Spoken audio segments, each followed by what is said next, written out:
कुछ नहीं, खाली जो हमारी जानकारी है उसके हिसाब से वार्निंग दी जा रही है कि ये स्प्रेड हो सकता है।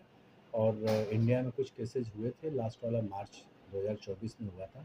उसके बाद से तो रिपोर्ट नहीं हुआ।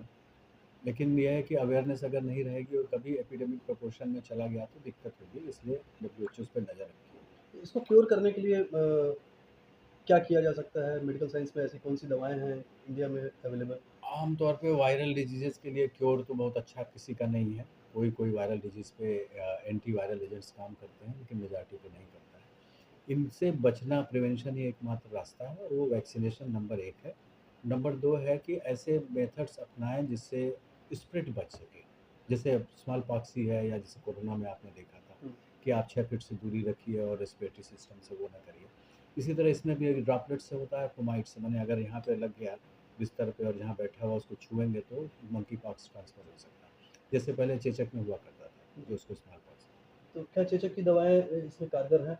हाँ, चूँकि जो मैंने वैक्सीनिया वायरस एक होता था, जो बफ़लो या कैटल्स के माने स्तनों में था, तो जो इसका जो आविष्कार हुआ था, वहाँ पे लड़कियाँ जो दूध दोहती थीं, उनको कभी भी चेचक का दाग उनके चेहरे पे नहीं होता था। जबकि यहाँ हम लोग को याद है 30 साल, 40 साल पहले जब शादी के लिए लोग जाते थे, तो पहला क्वेश्चन पूछते थे, लड़की के चेहरे पे चेचक का दाग तो नहीं है?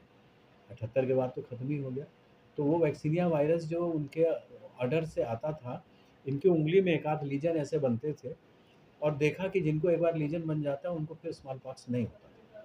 तो फिर उस वैक्सीनिया वायरस को उनके उस लीजन से निकाल के जब दूसरे लोगों को लगाया गया, ये डेवलपमेंट था स्मॉल पॉक्स के वैक्सीन का, जो एडवर्ड जेनर ने किया।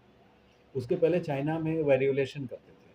चाइना में किसी को स्मॉल पॉक्स हो जाए, बड़ा-बड़ा पफोला जैसा पड़ जाए, उसका फ्लूइड निकाल के दूसरे में लगाते थे। लेकिन उसमें रिस्क था कि बहुत सारे लोगों को रियल स्मॉल पॉक्स पूरा का पूरा हो जाता। लेकिन वैक्सीनिया वाला चूँकि जानवर का था, इसलिए आदमी में स्प्रेड नहीं करता था, प्रोटेक्शन देता था। तो सामान्य भाषा में कहा जा सकता है कि जो चेचक की दवा है हुँ, हुँ। वो कारगर है इस वो मंकी पॉक्स कारगर में? है, रिकमेंडेशन ये है जो डब्ल्यूएचओ का मैं देख रहा था रिकमेंडेशन, उसमें वो कह रहे हैं कि जो ऑलरेडी वैक्सीनेटेड हैं या जो 78, 79 के बाद बंद हो गया, 80 में एरेडिकेटेड डिक्लेयर कर दिया, फिर वैक्सीनेशन बंद हो गया। तो उसके पहले के जो लोग हैं सबको लगा हुआ है, single dose life long protection देता है। वो लोग अगर ऐसा होता है तो 1 डोज़ बूस्टर का ले लें और मंकी पॉक्स के लिए एक अलग से वैक्सीन बना हुआ है, डब्ल्यूएचओ की तरफ से है अवेलेबल, वो लगा लें। लेकिन जिनका एक्सपोज़र नहीं हुआ है, माने 78 के बाद अगर जो पैदा हुआ है, उनको 2 डोज़ लेना चाहिए 1 महीने के अंदर, तो वो प्रोटेक्शन देगा। और ये भी ख़ास बात है कि इसमें बहुत माने शोरगुल मचाने की ज़रूरत नहीं, जैसे कोरोना में मचा के हम लोगों ने गड़बड़ किया था। जी। हाँ, उतना नहीं करना है, क्योंकि मंकी पॉक्स बहुत ही माइल्ड डिज़ीज़ है और ऑटो क्यूरेबल है। प्रॉब्लम जो करेगा बहुत एल्डरली में कर सकता है या छोटे बच्चों में।